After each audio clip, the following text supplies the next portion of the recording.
All right, we're going to head back out to Sandstone. This is where the 22nd annual Sandstone Ice Climbing Festival is happening right now. Sammy, take us away. Give us some levity, will ya? Wow. Yeah. Levity elevation. I just climbed that. You totally missed it. Unfortunately, we do not have any footage of it whatsoever. You just have to take my word that I did it. Edric Lisney, like Disney. Hi. Hello. Okay. MCA, the Minnesota Climbers Association. You guys Correct. are a big part of this event. Tell us a little bit about the event. Sure, this event has been going on for almost a couple of decades, and we have ice climbers coming from all over Minnesota. People who have never done this can come here and try this ice climbing. People that are very seasoned, they've been climbing for a very long time, come and they enjoy each other's company and they trade tips and techniques. We have a lot of equipment vendors, and it's just kind of a big festival for us to enjoy in central Minnesota. And of course, we're doing it safely. Say hi to our belayers. Hi.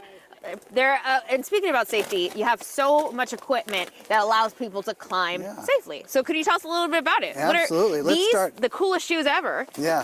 Don't want to get too close to Mitchell's camera. Yeah, so what we have is these are ice climbing boots. Also, they double as mountain climbing or mountaineering boots. And they have some insulation and they're very, very stiff and sturdy. On the bottom of these, we have these are called crampons, which are spiky metal, and they basically hook to the boots. These are the things that you're going to kick into the ice, and then they can help you stand on actually giant icicles. Also, if the snow is really firm, you can kick into that and you can get a good purchase with your feet.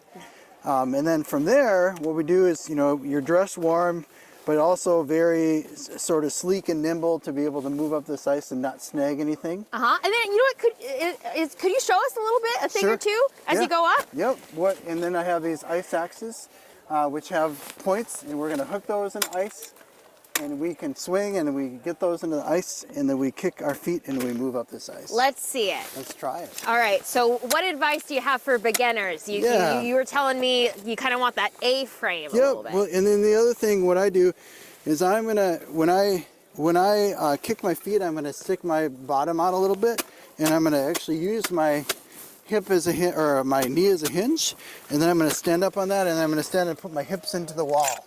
And I'm gonna reach higher, swing that ice axe, make that A-frame like you said, so 2 feet here, and then kind of a single point up higher, and then I can move my feet up and kick, get good purchase, and then swing a little higher. You can see some ice is coming off. And how physical is it? For beginners, what kind of a toll does it take on your body? The first thing I notice is my arms, my forearms are screaming. Yeah, so the idea is you want to have a nice straight arm when you're hanging on it. And actually you can hang on one arm.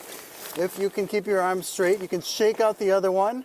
And then that doesn't get you what we call as pumped.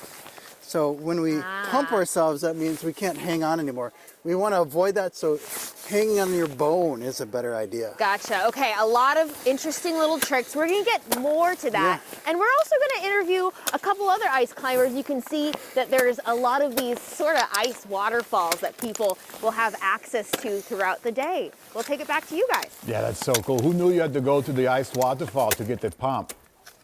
Alex, who knew you had to get the pump at the waterfall? The pump. Okay, anyway. He's laughing. I got one.